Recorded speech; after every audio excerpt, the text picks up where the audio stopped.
जय श्री राम। संतोष कुमार भोल, सनातनी केसरिया हिंदू बाहिनी राज्य सभापति। सनातनी केसरिया हिंदू बाहिनी संगठन हिंदुत्व रक्षा पाई तैयारी करा जायछि।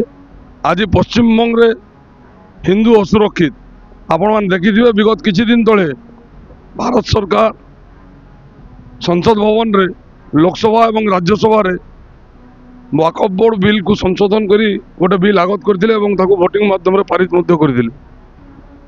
ताको देश राष्ट्रपति महामहिम राष्ट्रपति अनुमोदन मध्य करथिले।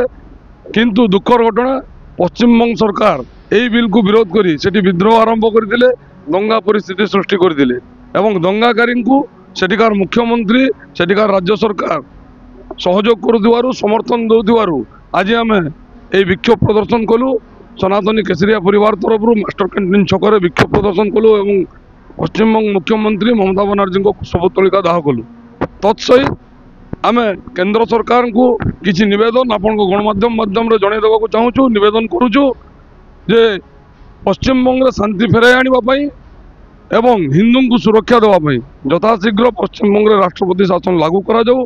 माननीय प्रधानमंत्री यशस्वी प्रधानमंत्री नरेंद्र मोदी जी एवं केंद्र गृह मंत्री अमित शाह जी को आम नवेदन जनाऊँ जमी जम्मू काश्मीर रे विगत दिन रे काश्मीरी पंडित मानू हिंदू मानू पलायन करने को पड़ता एवं से इतिहास पुनरावृत्ति पश्चिम बंग रे न हो। हिंदू सुरक्षित रुहतु, हिंदू धर्म लोकों को सुरक्षित रखा जाऊ एवं पश्चिम बंग रे राष्ट्रपति शासन लागू करा जाऊ।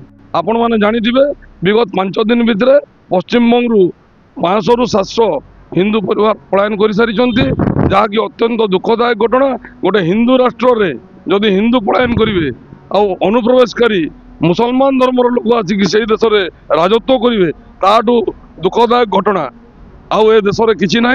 से आज सनातनी केसरिया हिंदू बाहिनी परिवार राजरास्ता को ओह्लैछि, शांतिपूर्ण विक्षोभ करिछि। जदि आगामी दिन रे सरकार या दृढ़ कार्यानुष्ठान ग्रहण न करेंगे आम राजरास्ता को ओह्लै आंदोलन करूँ, तीव्र आंदोलन करूँ, सारा ओडिशा आंदोलन करूँ, दरकार पड़े भारत वर्ष आंदोलन करूँ एवं अहिंसात्मक पंथा अवलंबन। नमस्कार, जय जगन्नाथ। लिलिजा उपाध्याय, सनातनी केसरिया हिंदू बाहिनी महिला सभापति। गोटे महिला है कि पावर पाई कि सीएम पोजिशन रे बस एक चेयर रे बसिबार योग्यता ममता बनर्जी मैडम को नहीं आज्ञा। विगत दिन में आम देखिले आरजेकर मेडिकल हॉस्पिटल रे जो केसटा घटिला सेठी भी से अक्यूज को कोबली भाव में प्रमाण नष्ट करा जाय परिबो सेटा को विचार करिक चेष्टा कले नष्ट केमती करा जाय परिबो। आज जोटा कि आम देखुचे आम हिंदू भाई भौणी आ परिवार मानक सहित जो भाया बर्बरतार सब सीमा टपा जाउची। निदरे शोइचंती, आखिटा बंद करिक जानी शुणी शोइचंती ममता बनर्जी आउ प्रश्रय दौरान कहा प्रोत्साहन रे एटा होउची। अवश्य ऑब्वियसली तांको प्रोत्साहन रे कोठना कोठी भलिया बर्बरतार सीमा टपा होउची। निहाती भाव में आवश्यकता रही। आज उद्देश्य गोटे ही थिला माननीय प्रधानमंत्री को अनुरोध, वरिष्ठ लीडर्स मान को अनुरोध आज्ञा इंटरफेयर करंतु, राष्ट्रपति शासन इम्पोज करा जाऊ।